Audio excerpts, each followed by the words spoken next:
In April 1923, a British aristocrat died suddenly in Cairo, just months after stepping inside the sealed tomb of an ancient Egyptian pharaoh. At the same moment, lights reportedly went out across the city. Thousands of miles away, his dog collapsed and died. Within hours, headlines declared it was no accident. The curse of Tutankhamun, they said, had begun. Welcome to Bad Things. Join us as we unravel a legend born from gold, death, and myth, and try to figure out what most likely happened.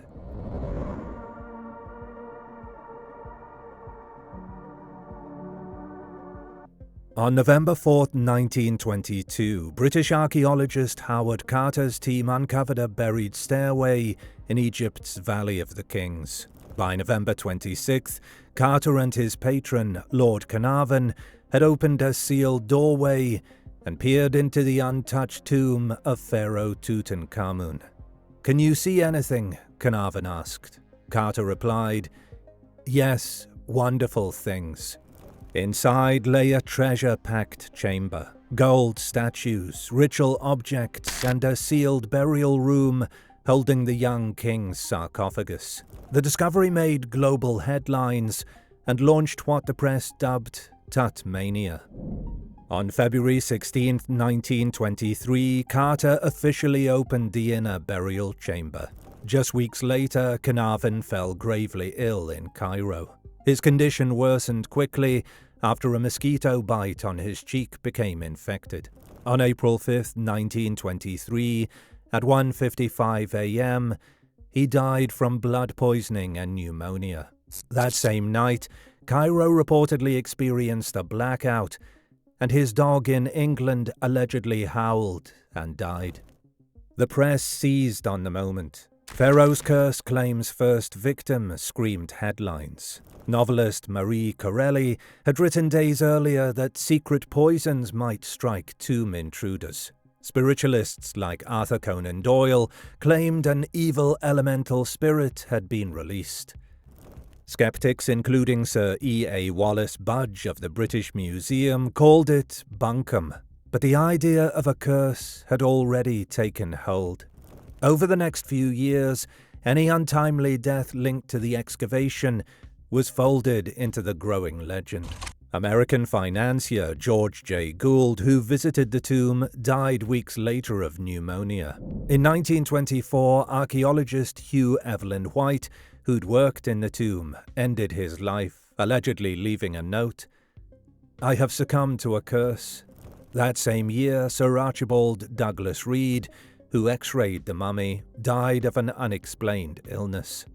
By the late 1920s, the list of supposed victims had expanded. Arthur Mace, a close Carter associate, died after a long illness. Richard Bethel, Carter's secretary, was found dead under suspicious circumstances in 1929, followed months later by the death of his father, Lord Westbury, in an apparent suicide. Even unrelated tragedies, like the assassination of Sir Lee Stack or the shooting of Prince Ali Fahmy, were linked to the curse in newspaper headlines. Yet many close to the tomb lived long, healthy lives. Carter himself continued work for years, eventually unwrapping the mummy in 1925. He died in 1939, at age 64. Colleagues like Harry Burton and Lady Evelyn Herbert survived into the 1940s and beyond. Still, for the public, the idea of a curse endured, fueled by headlines, hearsay, and a thrill of an ancient mystery brought back to life.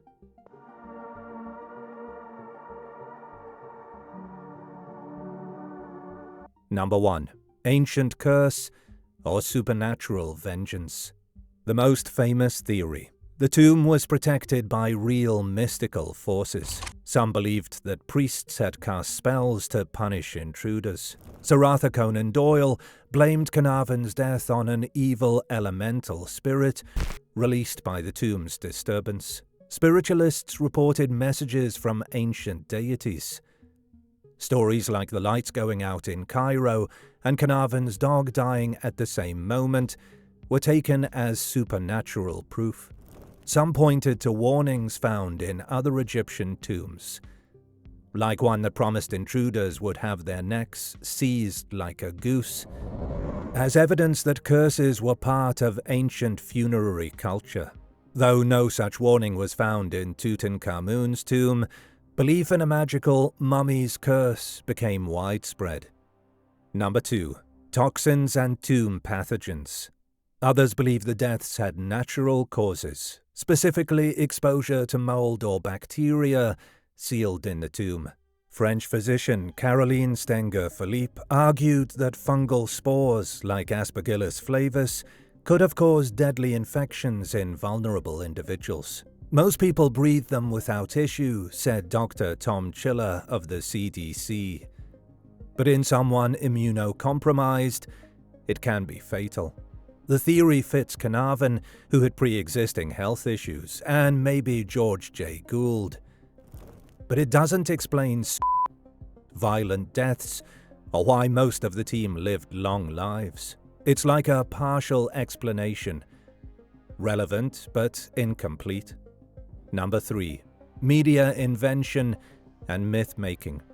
This theory argues the curse never existed, except in headlines. Reporters locked out of the excavation began spinning a new angle. Fabricated inscriptions like "Death comes on wings to those who enter" were published without evidence. Rival journalists like Arthur Weigall pushed the idea of supernatural consequences to boost circulation. As mummy researcher Jasmine Day put it, even when most of the team lived long lives, the public preferred the story over the truth. For newspapers, the curse wasn't just good copy. It was a cultural narrative of forbidden knowledge and divine punishment. Number 4. Psychological impact and fear. Some suggest belief in the curse caused stress, mental decline, or even death. This nocebo effect could explain cases like Aubrey Herbert, who reportedly became obsessed with the curse after his half-brother's death and died later that year. Hugh Evelyn White's cryptic note also adds weight to this idea. But psychological theories are hard to prove. Most victims showed no public fear of the curse beforehand, making this explanation intriguing but speculative. Number 5. A useful hoax. One theory claims the curse was deliberately encouraged to scare off looters. In 1980, former Carter security guard Richard Adamson said the team let the myth grow unchecked to protect the tomb. It was convenient, he said. There's no proof Carter orchestrated it, but the idea lingers. The curse may have started as deterrence, not belief.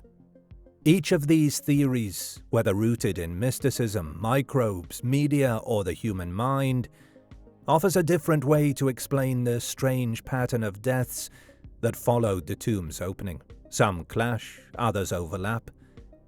But taken together, they reveal more than just speculation. They show how powerful a story becomes once it captures the imagination. So which explanation actually holds up? Let's strip away the headlines, the hype, and a century of second-hand myth, and look at what most likely happened.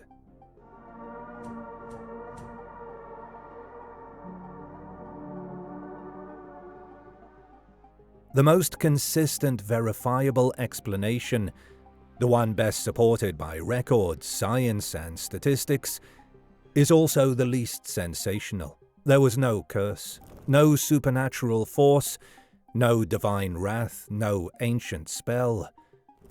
What most likely happened is a complex interplay of ordinary dangers, opportunistic media, and a very human impulse to find patterns in chaos. The death that started it all. Lord Carnarvon's death is the linchpin of the entire legend. Without it, there would have been no curse story. His role as financial backer and public face of the excavation placed him at the center of the world's attention in early 1923.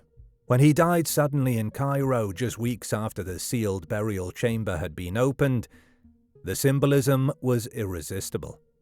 But Carnarvon's health had been fragile for years. He had survived a serious car accident in Germany in 1901, leaving him with chronic chest infections and a compromised immune system.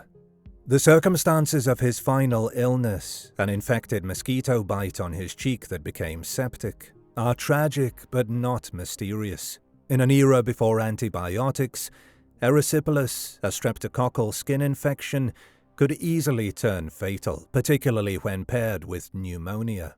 He was not a healthy man, noted the National Geographic retrospective in 2005.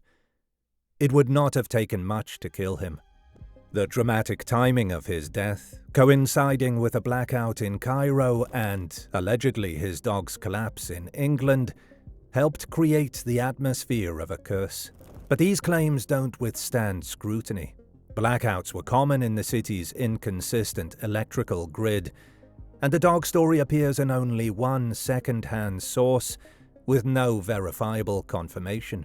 Even the mosquito bite that aligned with a mark on Tutankhamun's cheek is more an eerie footnote than a causal link. As Egyptologist Salima Ikram once remarked, these are the kinds of coincidences that history loves to exaggerate. The illusion of a pattern. The power of the curse story lies in its accumulation. Carnarvon's death was followed by a string of others, some quick, others years apart, all linked back to the tomb. But statistical analysis undermines the idea that these deaths were unusual in number or nature. In his 1934 report, Herbert Winlock from the Metropolitan Museum highlighted that the majority of Carter's team had not only survived, but thrived. 12 years after the discovery, 16 of the original 22 people present at the tomb opening were still alive. Similarly, a more recent study by Dr. Mark Nelson, published in the British Medical Journal in 2002, compared 44 individuals associated with the excavation. He found that those who entered the tomb had no higher mortality rate than those who didn't. The difference in average lifespan, 70 versus 75 years, was statistically insignificant. Far from being cursed, the group's health outcomes were in line with their social class and era. In fact, several prominent figures closely tied to the excavation lived long lives. Howard Carter died at 64 of lymphoma. Lady Evelyn Herbert, one of the first people inside the tomb, lived to 78. And anatomist Douglas Derry, who unwrapped Tutankhamun's mummy, died in 1969 at age 87. Photographer Harry Burton and engineer Arthur Callender both lived well into the 1940s. The problem wasn't the frequency of deaths, it was the framing. Once the media established the concept of a curse, every subsequent death was interpreted through that lens. Sudden pneumonia, political violence, all became threads in a single narrative, whether or not they belonged there. Misattribution and media architecture. The role of the press cannot be overstated. The curse was not merely reported, it was constructed. Denied access to the site, journalists sought alternative ways to report on the story. That often meant trading fact for sensationalism.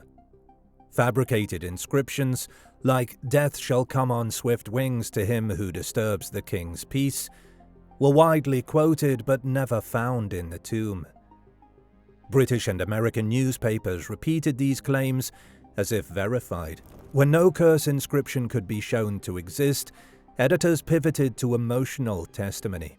Sir Arthur Conan Doyle's declaration about elemental spirits appeared in hundreds of headlines, despite his lack of archaeological or medical expertise. This wasn't just sensationalism, it was cultural storytelling. The West had long mythologized ancient Egypt as a land of mystery, magic, and hidden wisdom. The discovery of Tutankhamun's tomb, spectacular, golden, and perfectly sealed, seemed to confirm those fantasies. The supposed curse played perfectly into popular narratives of colonial guilt, divine punishment, and forbidden knowledge. As Dr. Jasmine Day, who studied mummy lore in media, noted, the story of the curse resonated not because of what happened, but because of what people wanted it to mean. The environmental factor, a partial match. Among the more scientifically grounded theories is the suggestion that biological agents, specifically mold or fungus, may have played a role in some of the deaths. This doesn't explain the whole pattern, but it does provide a reasonable account for a few key cases, particularly Carnarvon and George J. Gould, who died shortly after visiting the tomb. The tomb contained organic materials, food, linen, wooden furniture, that had been sealed in a warm, dry environment for centuries. Spores of Aspergillus flavus and other molds are known to grow on such items, and while they're usually harmless, they can be dangerous to individuals with weakened immune systems. Dr. Tom Chiller of the CDC explains, Aspergillus spores are everywhere, but when someone is immunocompromised, inhaling them can lead to serious infections, sometimes deadly ones. It depends entirely on the person's health profile. French physician Caroline Stenger-Philippe argued that the fungal content on the tomb walls, which was observed but not analyzed at the time, may have been responsible for at least some illnesses. The fact that these microbes can survive in a dormant state for thousands of years before being reactivated adds credibility to the theory. However, this doesn't explain the full range of events. Hugh Evelyn White, Richard Bethel's mysterious death, and Lord Westbury's fatal jump are not the typical outcomes of fungal exposure. Nor can mold be blamed for Sir Lee Stack's assassination, which was clearly political. So while biological agents may account for isolated cases, they do not form a cohesive explanation for the overall myth. The real mechanism, cultural coincidence, and narrative glue. In trying to explain the persistence of the curse myth, it's helpful to look beyond cause of death and toward cognitive bias. Humans are natural pattern makers. When faced with a series of strange or tragic events, our minds search for structure. The idea that these deaths were random is psychologically unsatisfying. The curse provides a narrative logic, even if the logic is false. Every time someone associated with the tomb died, especially if they died young or suddenly, it validated the story. Every time someone lived a long, uneventful life, it was ignored. This is confirmation bias in action. It's also important to remember that the idea of a mummy's curse predates Tutankhamun's tomb by decades. Victorian novels, stage plays, and penny dreadfuls had already introduced the idea that disturbing Egyptian tombs would bring supernatural consequences.